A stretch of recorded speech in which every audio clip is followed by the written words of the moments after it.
Catalonia Grand Prix. Lewis Hamilton in his Ferrari alongside him on the front row. Well, it's not the first race, it's just the first over. Antonelli will start from third. Commentary comes from Harry Benjamin and Martin Brundle. Mercedes are strong again this weekend. George Russell's been right back in the conversation, but around Barcelona, the race can come back to you very quickly if the tyres start to fade. Can Mercedes turn promise into victory? Can McLaren apply any pressure? And what about Lewis Hamilton in that Ferrari starting on the front row?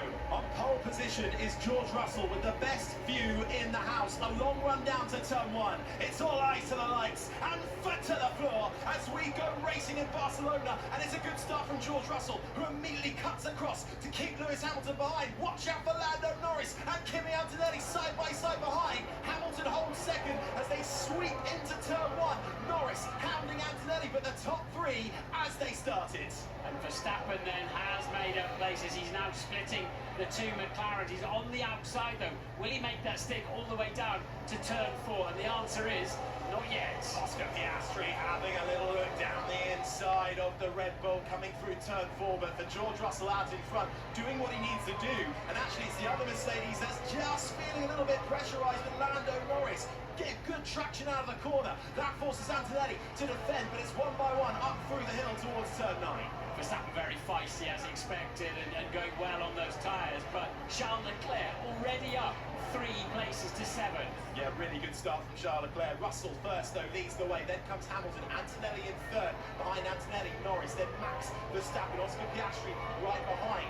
And it was a pretty poor start though for Isaac Hadjar. A slow start again for the Red Bull. He's right down there in the mid-pack, finds himself just ahead of the Audi of Gabi Bortoleto, who also had a tough start. They're mixing it with the Haas cars. Yeah, absolutely. Oh, and he runs out wide for good measure as well. Picks up the gravel, so too does Bortoleto. That might allow a move there. Good starts further back. Arvid Lindblad's up into the points in 10th. Nico Hulkenberg in 9th, ahead of Nico Hulkenberg. Colapinto just behind in 11th. So perfect first lap for George Russell. He can control the pace. He's already beyond the overtake mode reference point of 1 second that'll be enabled this lap.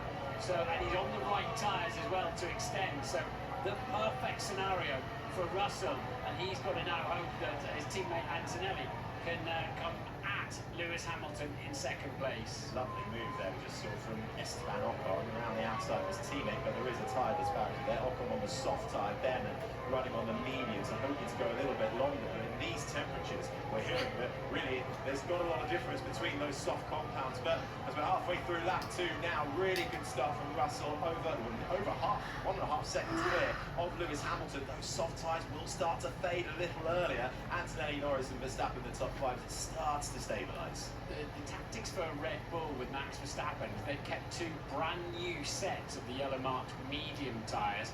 Will that be an advantage or not later on? We'll keep an eye on that, and that's why they would have started on the softs. You don't want to waste your starting tyres. You're scrabbling around in the pack, in the dirty air, full tanks of fuel. You want to use those new tyres when you're in a little bit more stabilised situation. According to Pirelli, if you are on that medium tyre, you want to try and make it maybe to around lap 15. We might see those first pit stops, but it could come sooner, it could come later.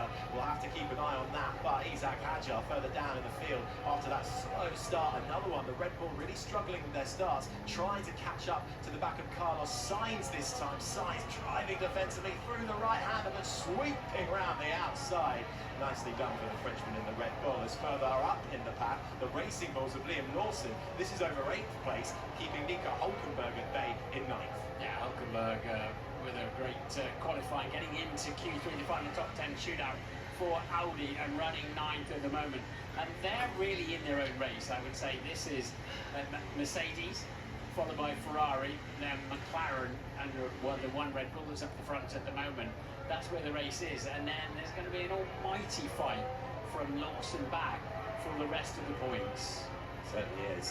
Further back, Fernando Alonso got going from the pit lane, was caught up to the back of Lance Stroll. Lindblad leaving the track and gaining an advantage. That has been noted by race control. The same for Nico Hulkenberg, who just popped up a few moments ago. We'll be keeping an eye on that. At 4 of 66, that gap extends between Russell and Hamilton to 2 seconds now. Yeah, I think it was Lindblad wide around the outside of the first corner of the race. So Verstappen, 22.7. It's not a great lap time there for Max, and they have been struggling. When I was out on track on Friday, it was hacksawing away at the wheel, really struggling to keep the car on track at the end of a much longer run. He'll be very pleased to get rid of these soft tyres as soon as possible. They probably were even hoping for an early safety car to help them with that.